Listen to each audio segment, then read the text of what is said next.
You are watching a technical assistance video provided by the Family Effect Project, engagement for families, educators, and the community together. Funded through a grant to insource the Indiana Statewide Family Engagement Center. Every learner, every family, every educator. Hello, everyone.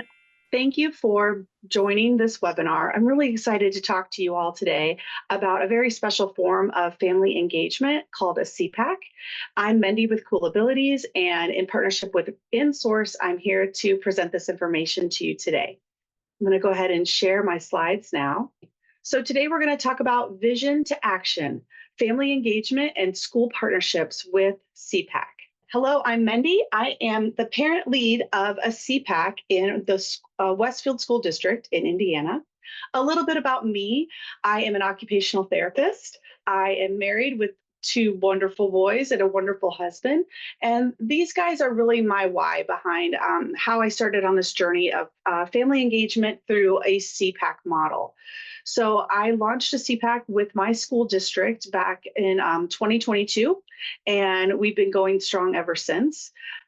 During that time, I was working as an occupational therapist in a local hospital here. And as I continued to do more work with SEPAC, I just wanted to do more of that full time. And also looking around the state of Indiana, realizing that there were a lot of school districts that could benefit from this form of family engagement. So from that vision, I launched Cool Abilities, and now here we are today. So usually when I'm doing this presentation live, we take a second to talk about what the audience is hoping to gain from today. And since I'm recording this one, I just wanted to take this time to make sure that everybody watching knows about all the wonderful resources that are available on insource.org. Their website has a library of different webinars that you could watch, trainings that you can look up, and things that you want to learn about based on topic. There's also a map on that website. If you're not sure who your special education liaison is for InSource for your area, you can find them on the website. So now let's go ahead and dive on into more about a SEPAC. So the definition of a SEPAC, it stands for Special Education Parent Advisory Council. And I'll go ahead and drop down to the bottom bullet point on this slide and just let you all know that this is actually a form of family engagement that is encouraged in Article 7.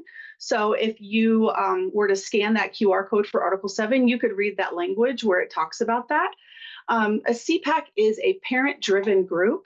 It is a district-level group. And it is something that parents organize and lead in partnership with their school districts. So parents and educators are working together, and the function of the SEPAC is to improve special education processes and help the school district as they work on systems level challenges.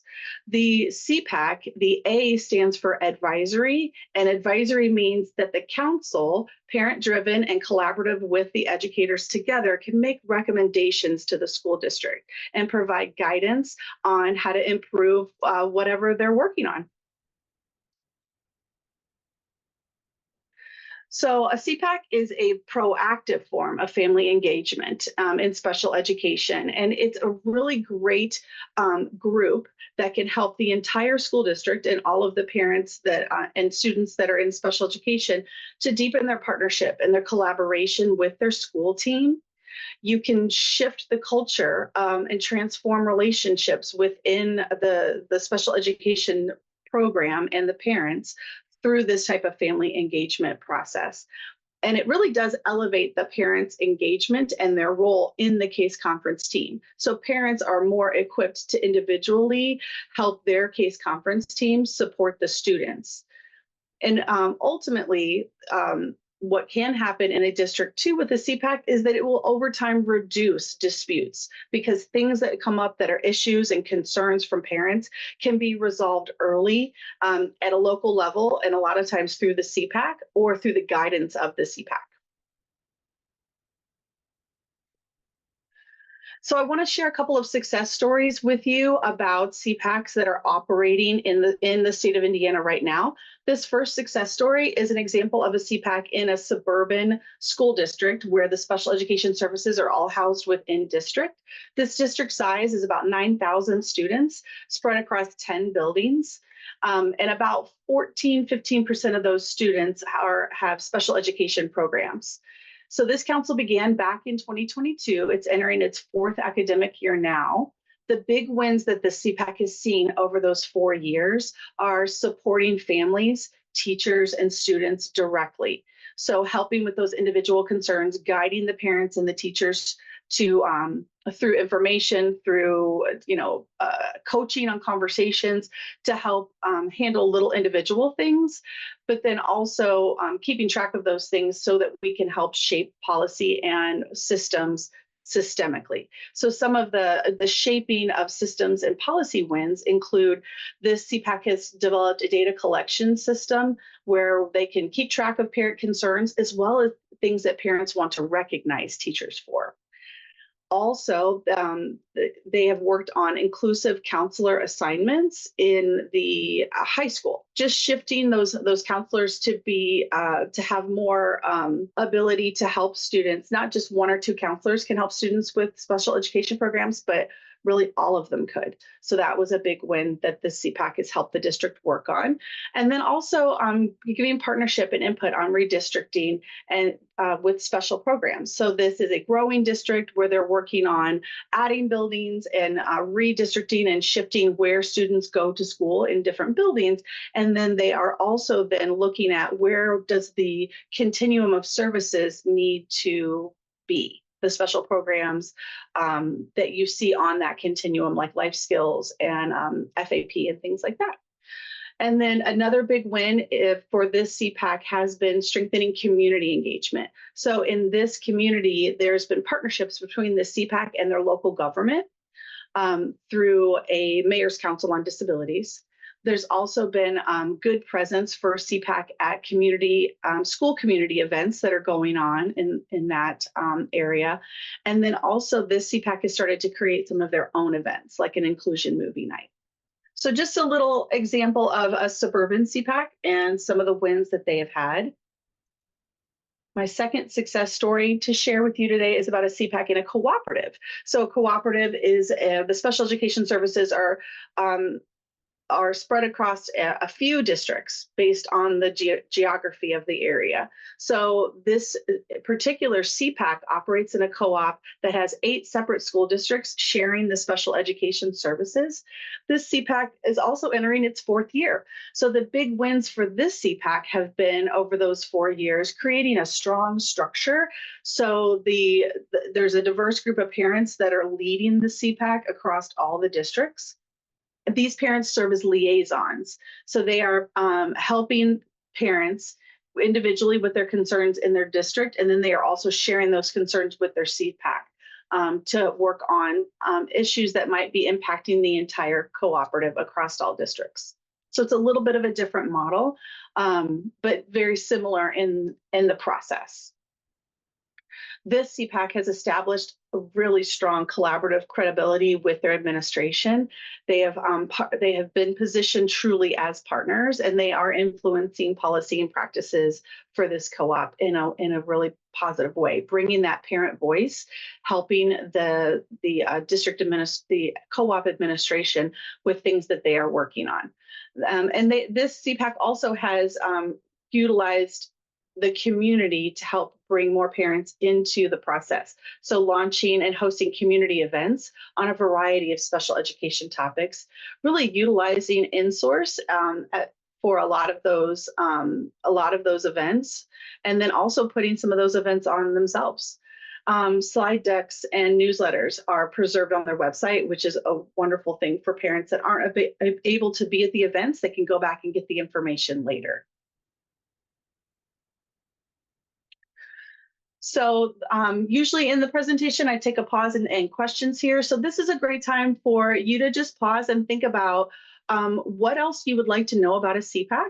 Maybe jot down some people that are coming to your mind that might be good people to contact about getting a CPAC together in your district. If you're a parent, maybe thinking about other parents that you know, thinking about the special education director or the director of the exceptional learners, who could you contact within your district?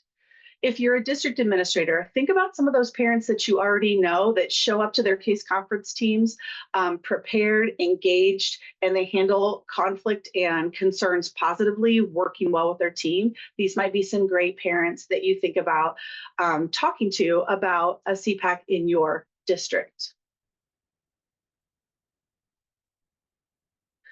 So the foundations for launching a council like this, you want to secure that district commitment. So like I said, it is a parent-led council, but it is in collaboration and partnership, strong partnership with the district. So with the district administrators, superintendent, director of exceptional learners, and also building administration, principals, assistant principals, and teachers as well. Everybody has to feel and understand that a CPAC is a positive group to have in a district and that it can bring about positive change.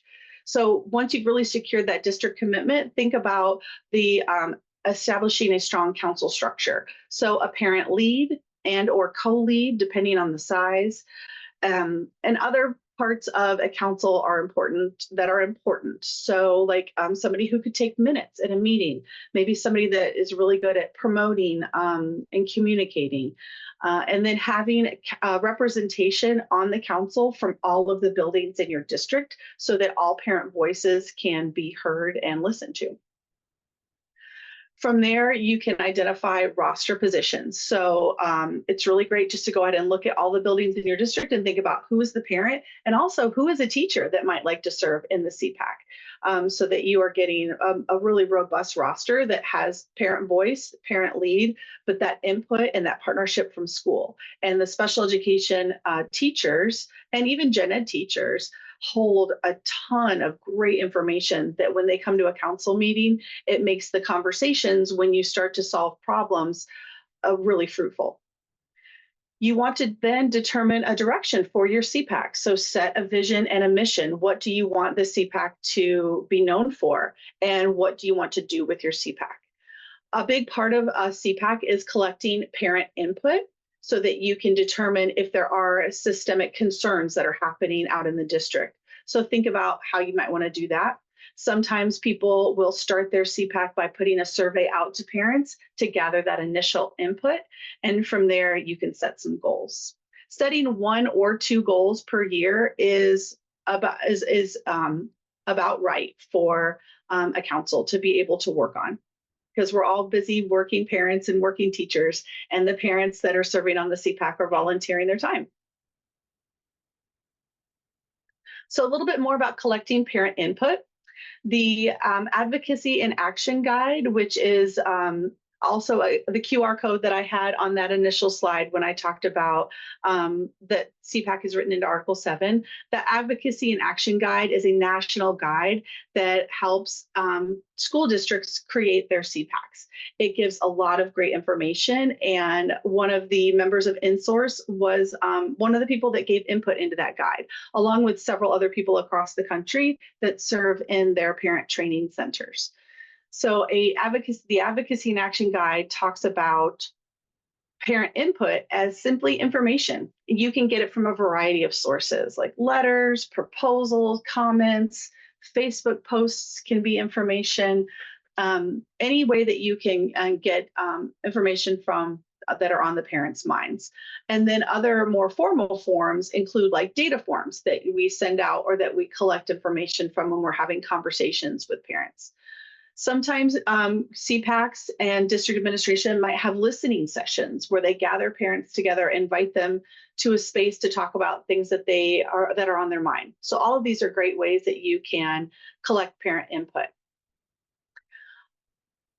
Across Indiana, several CPACs use surveys, and they use those periodically throughout the year.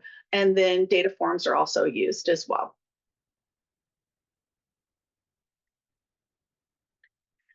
Here are some common challenges to a CPAC and some solutions that CPACs can work on. So one big common challenge is there's a lack of awareness. In a big district like that first district that I talked about, the suburban school district with 9,000 students, there are a lot of families that just aren't aware that the CPAC exists. So a big hurdle and a big mission of a CPAC, initially at least, for sure, is to get the awareness out. So outreach strategies are important.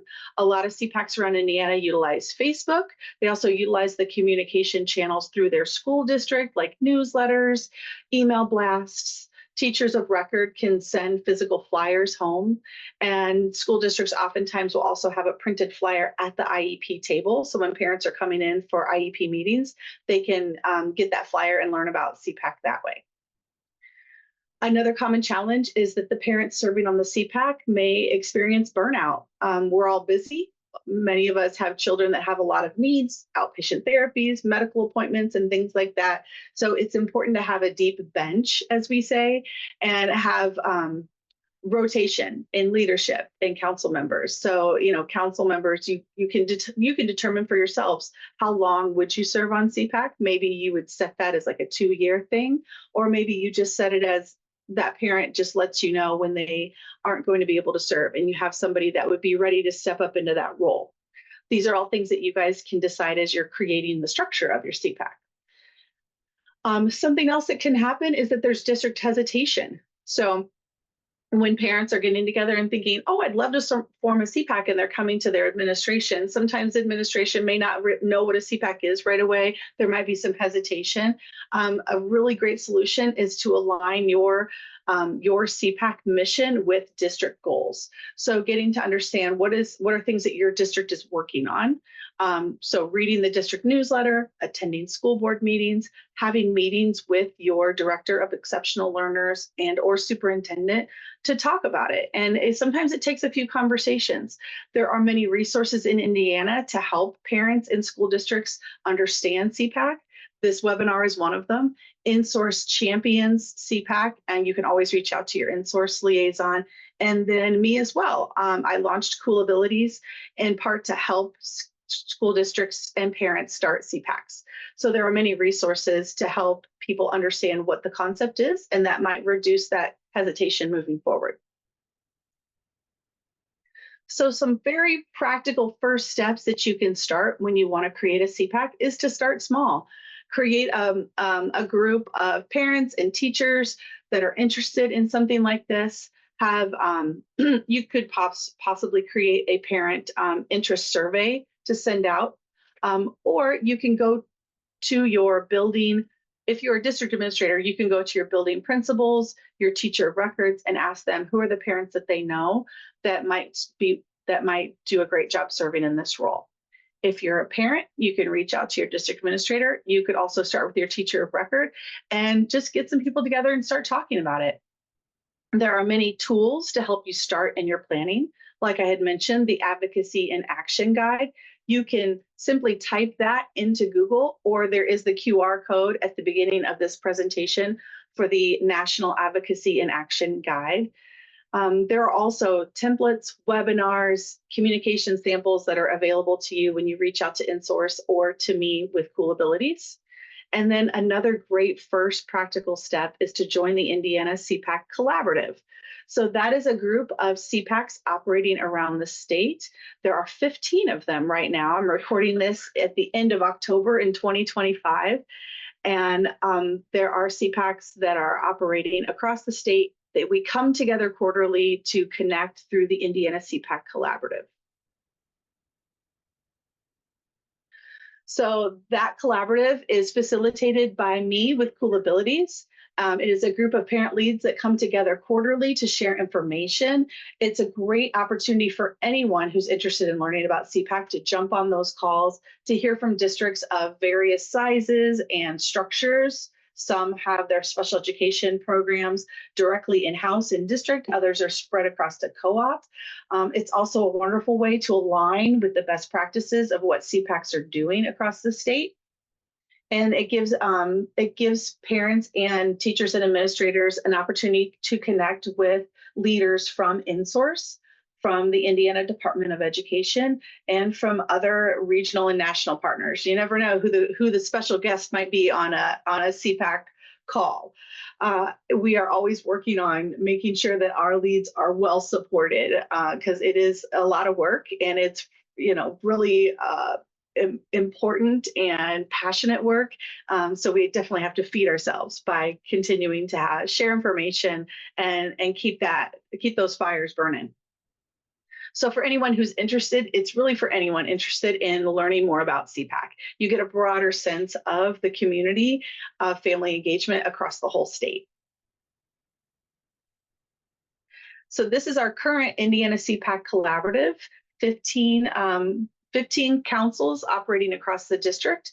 There's a great group up in the northwestern part of Indiana. So if you happen to be up in that area, we can put you in contact with those SEPAC leads. And then there's a large group happening kind of in central Indiana. So more are being created every day, and I just have to keep updating this map all the time.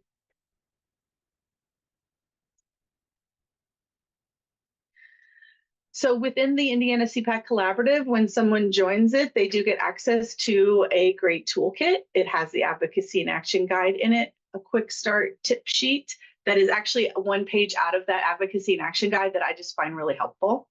There's also some roster creation tools and best practices that are in that toolkit and resources that we can share. Some templates that have been created in that toolkit are creating a vision and mission, bylaws, templates for your agenda and your minutes. And then I recently created a letter for administrators to invite parents to serve on the council. So that helps to spell out what the purpose of the council is and helps administrators identify and get in contact with parents quickly, kind of get everybody on board, understanding what the council is about as it's beginning to launch.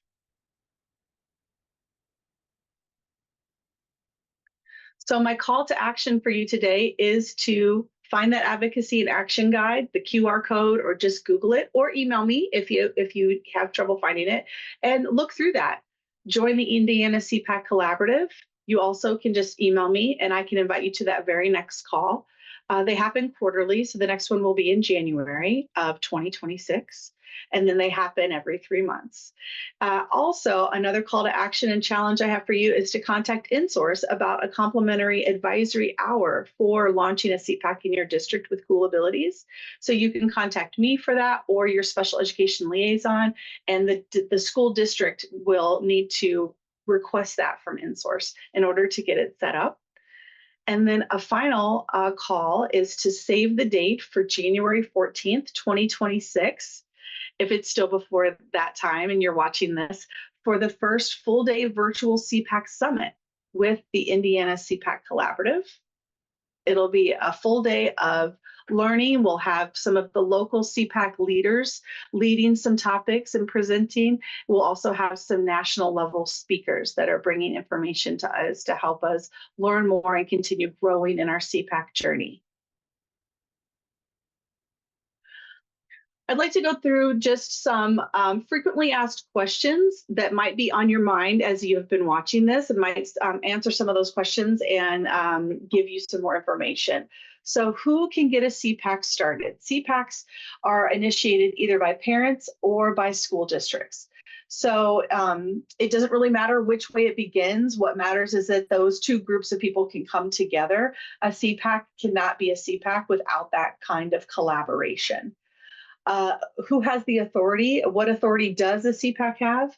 The A in SEPAC stands for advisory. So parents bring their lived experience and their parent voice and their problem-solving hats to a SEPAC, and the district brings the systems. So together, the parents and the district can create solutions and shape policy and make changes if necessary to how special education is being delivered in that district or co-op. How often do SEPACs typically meet? Most of the SEPACs around Indiana meet monthly. Some of them, depending on size and need, might meet less often, may meet quarterly, and that can fluctuate and change. You can start out quarterly and then ramp up, or if you're meeting monthly and you find that that's just not enough to talk about monthly, you could meet quarterly. A lot of the topics that a SEPAC initially talk about are parent rights and IEP 101. A great function of a SEPAC is to help all the parents in that district just have a better understanding of special education processes and how those processes are delivered within that district, because each district we're all governed by Article 7, but each district has its own culture. And so when parents are more engaged, they understand that culture, they can have stronger, deeper relationships with their school teams. And then the end result is that the outcomes for the students are improved because special education delivery is done well with fidelity and with strong collaborative passion. So those are that parent rights and IEP 101 is is often first step for different parent training events that a CPAC might host in a district. CPACs also host information about continuum of services, district initiatives that are going on. Maybe your district is going through a redistricting, or maybe there is a referendum, or anything that is important to the district that impacts the students in special education. CPAC can join in on that initiative and help bring their parent voice to the conversation, help get the word out if it's a communication thing that they want help with. And then also reviewing parent feedback data is a very big part of what CPACs do. So however you might collect that data, through a survey, through a data form, through a listening session, collecting that, reviewing it with the CPAC council members, and then talking about what you want to do with that information. Another big frequently asked question is how to keep things system focused. So when you're in a CPAC meeting, individual concerns can come up. We all come to a CPAC and we all come to this place with our own students in our hearts. And that is at the center of why parents would want to serve on a CPAC.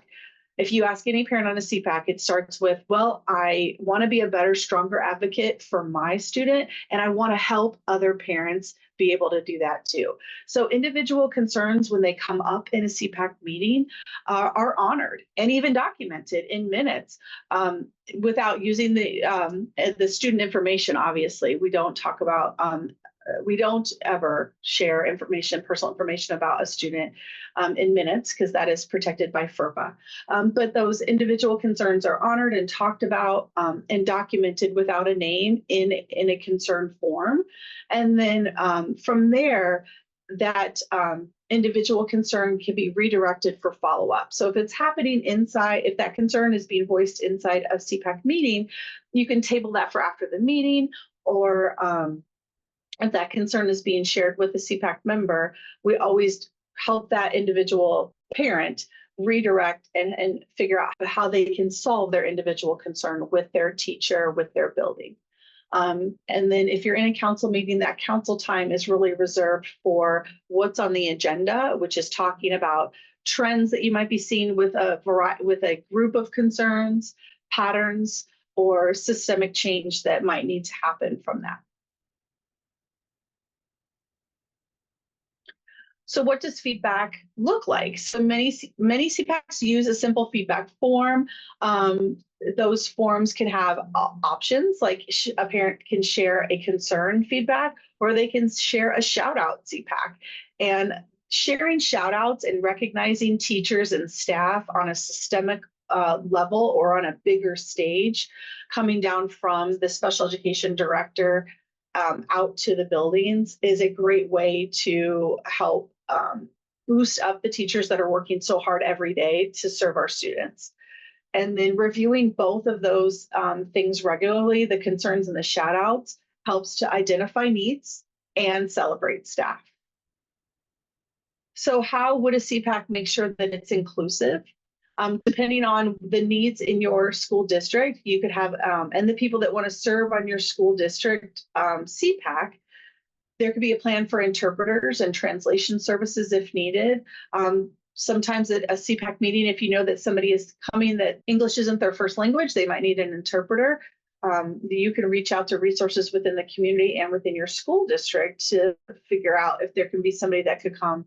And maybe that's a family member, or maybe it's somebody within the school district that could volunteer from the multilingual learner department that could interpret. So those are different things to think about. A lot of them just come up naturally as you're planning your meetings and you know who's coming. You could also be more inclusive by considering rotating your meetings from different places. This is a tip from the Advocacy and Action Guide, that you could have the meetings in different school buildings or in community spaces so that parents feel comfortable showing up. So that's another way to be inclusive and helping families feel like they belong when they want to come to a parent training event. So membership in a SEPAC is free and it's volunteer driven.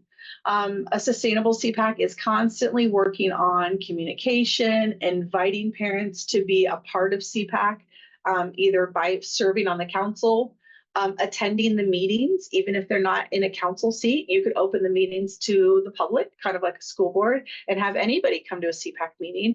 And then the council members are the ones driving that agenda, driving that conversation. And then also having parents come to parent training events. And then membership is also important when you're thinking about building a bench and keeping those council seats filled over time, so that you always have parent voice in a systemic way, that you can have that parent voice be shared and help to handle those systemic challenges that come up. So what supports exist for creating a SEPAC? Districts can connect, like I said, with the Indiana SEPAC Collaborative for peer learning, and access InSource for advisory service hours with Cool Abilities. And then from there, even have even more tailored startup support with Cool Abilities. There's also a ton of resources and webinars about SEPAC in particular that are available on the InSource website. So I really appreciate your time and attendance today on this webinar. It's been awesome to share this information with you. And so make sure you go back to those call to actions on this recording, and join the Indiana SEPAC Collaborative and save the date for January 14th, 2026 for the virtual summit. And reach out to me, Mendy Cooley with Cool Abilities, with any questions. My email is there, mendy@coolabilities.org, and you can also find more information on coolabilities.org on my website. So I want to thank you very much and have a great rest of your day.